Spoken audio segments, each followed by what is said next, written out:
Ads run ചെയ്യുമ്പോൾ quality Leeds കിട്ടുന്നില്ലേ? Ads run ചെയ്യുമ്പോൾ എല്ലാവരും ഫേസ് ചെയ്ത ഇഷ്യൂ ആണ് ജങ്ക് ലീഡ്സ് വരുന്നത്.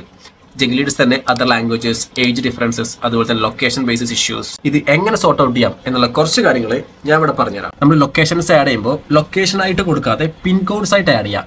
ഫോർ എക്സാമ്പിൾ, നമ്മളിപ്പോൾ കേരളത്തിലേക്കാണ് ആഡ് റൺ ചെയ്യുന്നത്. ഇപ്പോൾ കേരളത്തിന്റെ മൊത്തം പിൻ കോഡ്സ് ഒരു PDF ആക്കിയിട്ട് അപ്ലോഡ് ചെയ്യാം. എന്നിട്ട് അതിലേക്ക് നമ്മൾ ടാർഗറ്റ് ചെയ്യാം. അതുപോലെ ഏജ് ഡിഫറൻസ് നമ്മൾ നോർമൽ സെറ്റ് ചെയ്യുന്ന പോലെ അല്ലാതെ വാല്യൂ റൂൾസ് സെറ്റ് ചെയ്യാം. ഏജിന്റെ ഇഷ്യൂ നമുക്ക് അങ്ങനെ സോൾവ് ചെയ്യാൻ പറ്റും. പിന്നെ വാല്യൂ റൂൾസ് എങ്ങനെ ആഡ് ചെയ്യാം എന്നറിയില്ലെങ്കിൽ നമ്മൾ വരുന്ന വീഡിയോസിൽ അതിനെപ്പറ്റി പറയുന്നതായിരിക്കും. അതുപോലെ ലാംഗ്വേജ് ഇഷ്യൂസ്, ഇപ്പോൾ നമ്മൾ കേരളത്തിലേക്കാണ് കൊടുക്കുന്നെങ്കിൽ മലയാളം മാത്രം കൊടുത്താൽ മതി. അപ്പോൾ നമുക്ക് വേണ്ട ലാംഗ്വേജ് മാത്രം സെലക്ട് ചെയ്യാം. പിന്നെ നമുക്ക് ചെയ്യാൻ പറ്റുന്ന ഒരു കാര്യം എന്ന് വെച്ചാൽ ഇൻസ്റ്റന്റ് ഫോമിൽ 1-2 ക്വസ്റ്റ്യൻസ് എക്സ്ട്രാ ആഡ് ചെയ്യുമ്പോൾ ഈ ജങ്ക് ലീഡ്സ് വരുന്നതിന്റെ ചാൻസ് വളരെ കുറയും. പിൻ കോഡ് ആഡ് ചെയ്യുമ്പോൾ തന്നെ ക്യാമ്പയിൻ നമുക്ക് വലിയൊരു ഇമ്പാക്റ്റ് കാണാൻ പറ്റും. പിൻ കോഡ് നമുക്ക് ChatGPT നോക്കി ഡൗൺലോഡ് ചെയ്യാം. അല്ലെങ്കിൽ ജസ്റ്റ് പിൻ കോഡ് എന്ന് കമന്റ് ചെയ്യുകയാണെങ്കിൽ കേരളത്തിന്റെ മൊത്തം പിൻ കോഡ് ഞാൻ ഒരു PDF ആക്കി വെച്ചിട്ടുണ്ട്. നിങ്ങൾക്ക് ഡയറക്റ്റ് ആയിട്ട് അയച്ചുതരാം.